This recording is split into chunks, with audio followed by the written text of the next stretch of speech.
Hey, Magic fans, welcome back. This is your captain speaking here on Captain Clyde's MTG. Thought I'd put this little doozy out there for you. We'll run through it real quick. Disney is getting into the trading card game market, or TCG as it would. They have revealed it. I ran across this on Star City Games. I thought it was very interesting. The game is called Lorcana, and it appears to have a lot of trading cards from your most popular Disney titles. So this will be very interesting.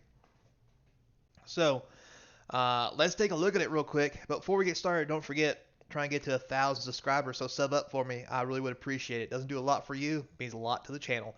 For those of you who have subbed, thank you very much. So as we get into this,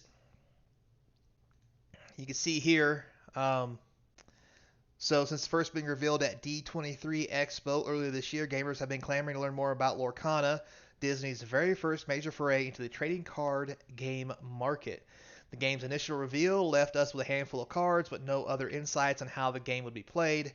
From the design of the cards, many speculate Lorcana will function similarly, at least mechanically, to Magic the Gathering. So, if you look at the cards, here's a couple of them. We have Mickey and we have Maleficent. Um, I'm not sure what this is. This might be a way to cast, it looks like. But let's move on. Other than that, this here looks like it's going to be an attack or damage, which looks like a 5. This here looks like the defense stat. Looks like we have a label. Dreamborn hero, storyborn villain dragon.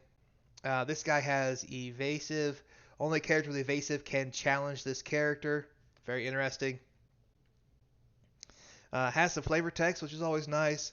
Has some pips over here to the right. Not sure what that means, but it'd be very interesting to see what it's for. Um, I do like the art, like the scissors. This is, I'm not gonna lie, it's kind of sexy. Um, Looks like we have a symbol here. Not sure what that is. Um, you can see D23 Expo, yada yada yada. So as we scroll down here to this, it tells you that each card appears to have a number combination indicator with some sort of power and toughness. That would be this. A color identity known as ink. I think that's this, if I'm not lying. Anyway, and what is assumed to be a casting cost on the top left. That's this up here is what we're assuming. Um, Cards like Mickey seen above, for example, type line Dreamborn Hero, whereas Maleficent Storyborn Villain Dragon. Uh, 4 type line designators appear to be a maximum on a card, so any card can only have a maximum of 4 things here, so it's probably going to be some form of deck style. We talk about some keywords here. Abilities and hits for game mechanics and keywords. Evasive, we've seen that there. Challenge, banish, shift, and exert.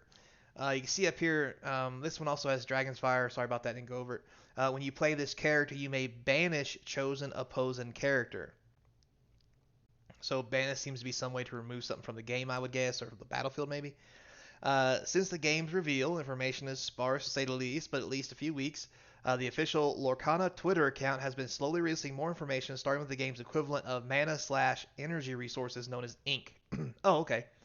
So in Lorcana, there are 6 inks: Amber, Amethyst, Emerald, Ruby, Sapphire, and Steel. Okay. This looks like, let's see here, Amethyst ink. I'm going to assume that's what this is right here, and the color here tells you that. So we have Elsa the Snow Queen, 2 attack, 3 defense. Freeze, you get to exert. It looks like it's a tap symbol. Exert chosen opposing character. Okay. It's got 1 pip here. Interesting. All right. So we have, okay, this is the amethyst one. Steel, is that a color up here? Yep, steel is a color. So we have steel ink, which is, we have Captain Hook for that. So for 1, you get 1 attack, 2 defense. Challenger, +2. When challenging, this character gets +2 attack. So it becomes a 3/2. 1 pip. Very interesting. All right, the next one we have here is Emerald. It looks like Cruella de Vil's the example for Emerald. 2 to cast, 1 attack, 3 defense. You'll be sorry. When this character is challenged and banished, you may return chosen character to their player's hand. Interesting. Okay. Down here it says players referred to as Illumineers in this space. So instead of Planeswalkers, you're an Illumineer apparently. Use these inks to summon their Disney characters as glimmers. For the glimmers above, Mickey Mouse and Maleficent are both aligned with Ruby. Hook with Steel, we already went over all that. So we go down here to this one. Not sure what colors these are. We got a blue one and a yellow, it looks like. Shift 4, you may pay 4 to play the top. To play this on top of one of your Stitch characters. Okay. Adoring fans, whenever you play a character that costs 2 or less, you may exert it to draw a card. Interesting. Robin Hood, Feed the Poor. When you play this character, if an opponent has more cards in their hand than you do, you get to draw a card. Good shot. During your turn, this character has evasive. They can challenge characters with evasive. Interesting. So it looks like maybe you challenge the characters to fight each other for some reason, I guess. Okay, so anyway, moving on. Despite limited information, fans have been actively engaging in Lorcana's social media accounts and asking for all sorts of questions. While most questions are being met with, we'll answer that soon, one user, YouTube's Navi's Nerd Corner, evidently asked the right question, which developer Ransberger answered, how many inks can I have in my deck? So, there's 6 colors here. Deck building Lorcana will allow Illuminaires up to 2 inks per deck. Okay, so you only have 2 decks, making for 36 possible ink combinations. These ink combinations interact, synergize, and if there will be multi-ink cards similar to Magic's gold cards currently remains to be seen. So it looks like here Lorcana's debut set, the first chapter, is slated for fall of 2023. So that's something to look out for if you're into Disney, if you like Disney. I'm not going to lie. These do look kind of cool. I like how it's not picture art per se from the um, movies. You know, nothing wrong with Weiss Schwartz and all them other guys that do that. There's nothing wrong with that. But the fact that this is individual art, or it seems to be individual art, unless there's some cartoons I haven't been seeing, which is very possible and old. Anyway, I do like the looks of all these cards. They seem to be pretty cool. What really is yet to be seen is whether or not there'll be foil versions or special edition versions or maybe some kind of weird Disney versions.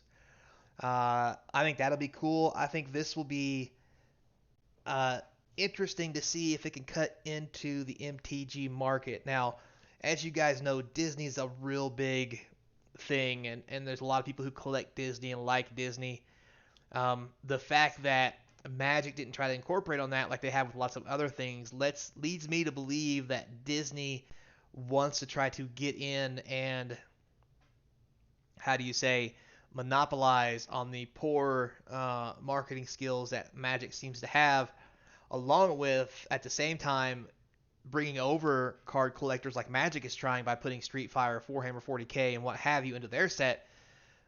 If Disney can run this well and run it as good as Magic in the old days, or even half as good, to draw some of the older players or players in Magic who look for something better and to feel like they've been treated better, along with Disney's money and muscle they got behind it, to make special foils, maybe even run tournaments, and then pile on top of that all the Disney collectors out there.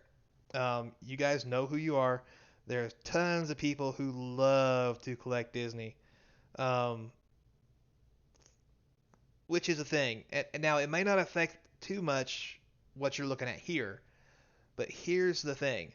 Those Disney collectors love all the special sets and the special things, and especially the old stuff. So if we do end up, getting this card game, and there comes out with some very rare cards that may be Mickey or Minnie or Donald or, name your favorite Disney character, there may be a chance to kind of, um, how do you say, tap into that collector's market almost immediately for the people who are already collecting and want those cool things, um, and they want to store them away and not actually play the game, but they do want the items just to be part of their collections in their home. So it's going to be interesting to see. I think this should be a good gut check for Magic to say, hey, get your shit together, because anybody can make a card game, and the real question is, how loyal are your fans? Which kind of goes back to how well you treat them. So, there's that. So, without further ado, guys, thanks a lot for watching. I'll talk to you next time. Don't forget to comment, like, subscribe, hit the notification bell. The comments will feed the YouTube algorithm. If you've already subbed up, thank you. If you haven't, now's your chance. And if you want to do more for the channel, don't forget links in the description to the eBay store, Patreon page, and my personal email if you just want to say hey. Until next time, be kind. And as always, I hope to see you across some game table. And happy holidays.